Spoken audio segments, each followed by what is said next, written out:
plan for today is to get the RX7 rolling again. I got the rear end all swapped in there. I didn't really film too much with that just because, check that out. I'll go over all this in the next video, hopefully. Anyway, I didn't really film too much with the actual rear end swap just because aside from like cutting off the mounts and putting them on the new axle on the 8.8 and then beefing up the control arms, there really wasn't too much involved with it. I mean, you guys saw me cut it and shorten it down, and then I took it, dropped it off at line to line, had them powder coat it, and then after that, there really wasn't too much with it. The only thing I have left to do to it really is the panhard bar, because right now I'd have just the 4-link, so the thing wants to go side to side, and it's still sitting on the hoist, so that's kind of what we're doing today. I need to get some wheels on it so that we can get it off the hoist and work on some other things. But I got these wheels, and I'm pretty sure these are a forward bolt pattern. They are unilug, but, oh, hey there, Spider. These are unilug, but they do have like a little helper deal in there, but I'm pretty sure they'll fit. If not, I got another set of wheels very similar to these actually that are strictly unilug, and then I'll just steal these tires off and put them on that. These tires actually came off the dune buggy.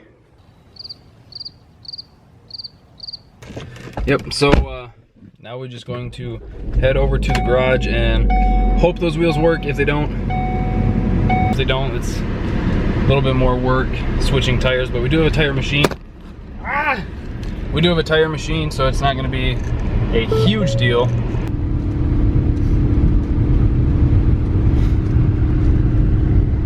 Well, hey there, Jack. Looking sexy as ever.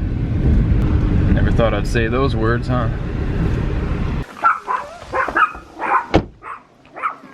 Alright guys, will you shut the fuck up? Ooh, nasty.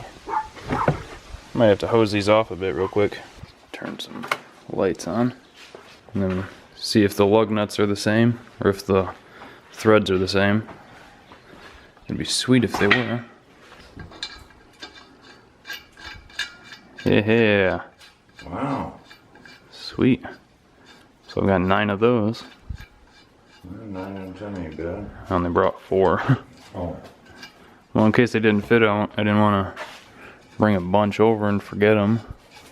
Yeah, they're damn near identical wheels. Yeah. Yeah, here you guys can see the actual rear end in the car.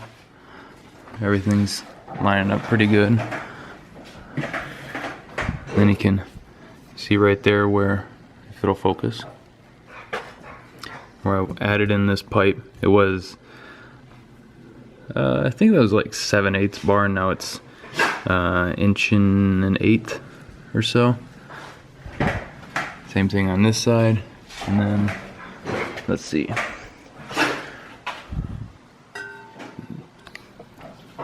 You can't really see the uppers, but I sleeved it with some 1-inch square stock right there. Yep.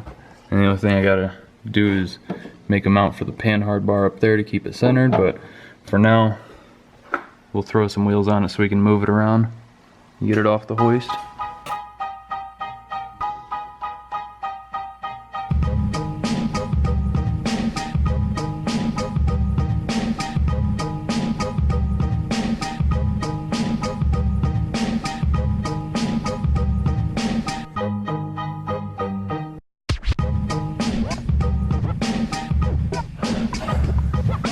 Well, they're not pretty, but they're on.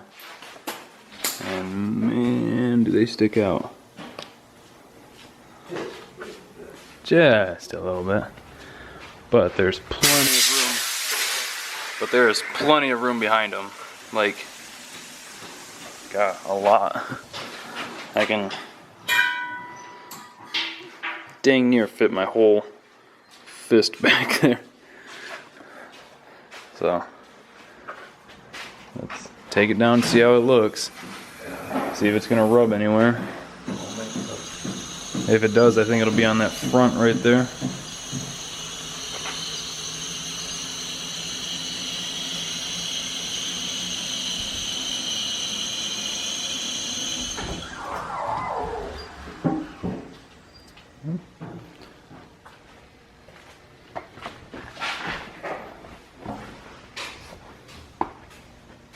Well, it actually clears pretty good. Wow. it is sticking out there, but I'll drop the hoist down some more and then we can roll it forward and let it settle a little bit.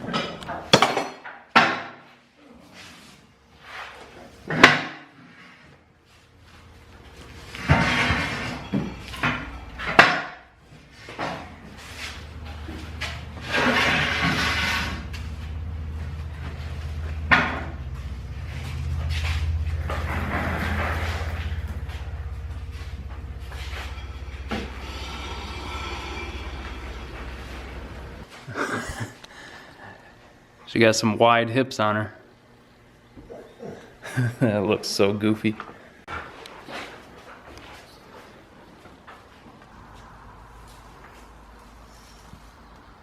You had to lay in the shit. Eventually I'm gonna have to get different springs for it to drop it down. Eventually. Main priority right now is just getting it running. Depends how much it's gonna squat when you take off too. Well, I'm gonna get different tires. These are trash. Yeah, These are just so that we can get it off the hoist. I don't even know what size these tires are. I never looked. Oh, these are 14s. oh, I thought these were 15s. oh. I'm surprised they cleared. 205, 75. Well, it should if you had 13 times before. Well, remember it's a different axle. Oh, yeah, that's right. Yeah.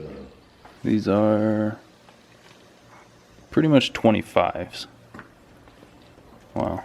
We were talking about getting a set of black. Whatever I can fit.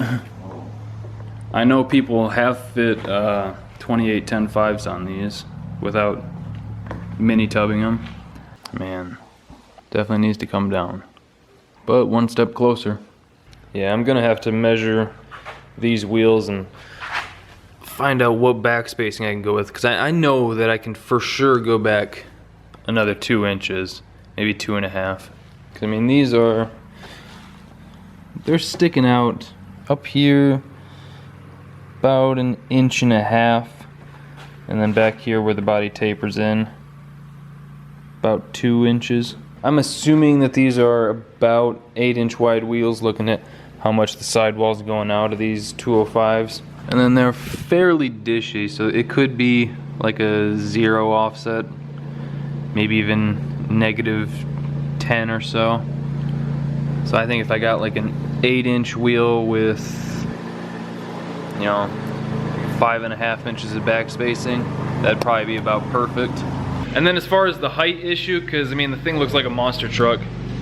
As far as that, I'm not going to be able to do it in budget, so it'll have to wait until after all that's done, unfortunately. But what I can do, the way I got the rear end set up in here, I don't think you guys have ever actually seen in here. I got a really nice carpeting kit for it. It's nice and soft and fairly clean. I mean, it's brand new, but that is really soft. Anyway, what I can do and what I've seen other people do, so I know it will work, is the shock mounts right here. It has obviously the one prong up.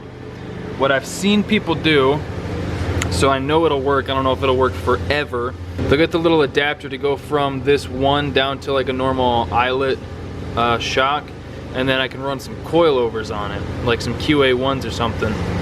And for all of that, for the adapter, the QA1s, and the springs that I need, because I'm thinking like a 175 spring rate will probably be about what I want.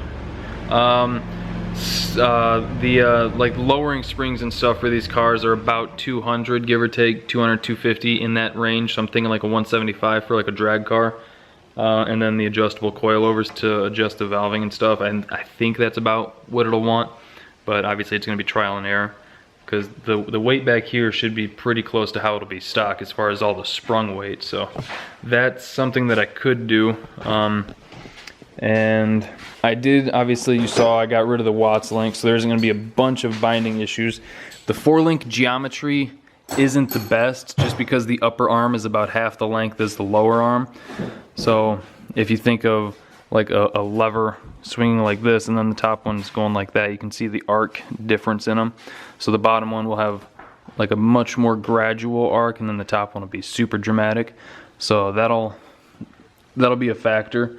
I did play around with the length of them a little bit, so I think I got it set up right now so that for at least the next up and down couple inches, the face where the drive shaft bolts and everything will stay real close to perpendicular with the ground, you know, real close to a 90. So I'm hoping that I've got that good enough to not really worry about, and then I can just down the road throw some coilovers in it. I know the brackets on the axle will be strong enough, and I know that this is going to be strong enough. I mean, that is solid. The thing that I'm not sure about is the adapter. But like I said, I've seen people do it, and I've seen people do it for a few years. I don't know about like longevity past that, but I mean, if they can last at least a year and then just replace that like $20, $30 little adapter every year so that it's not getting super stressed, that's not a huge deal. And then bolt the shocks are vertical at the back side of the axle, same way we got Jack Black set up. And then I've got all this stuff still to throw on it. Everything for the fuel system except the pump, and then I need injectors, and I'm probably just gonna go with some Snake Eater. I'd like to do Snake Eater 1500s. I need to get a Turbo 400. There's a bunch of them for sale around me. I just haven't went and got one yet. It is so hot that these glasses keep sliding down. Oh my God. It looks tougher. It needs to be lower. I need to find, I'm gonna throw some weight in the back and see if we can see what it'll look like a little lower. All right, I hope that's noticeable because that's a pretty good amount of weight. Anyway, it went from probably about that much gap to now it's about that. So it's probably not going to surprise anybody that I don't think this thing's going to be done in time for roadkill nights. But I will be taking Goldie Hawn. And if you see us there, don't hesitate to come up to us and say what's up. I mean, that's what we're there for, is to come out and meet some of you guys. Hopefully you guys can make it out there. Like I said, August 9th and 10th in Pontiac, Michigan. I think general admission is like $5 or $10. Anyway, I think that's going to do it for today's video. So hope you guys enjoyed the video. Thank you for liking, commenting, and subscribing. I'll see you next time.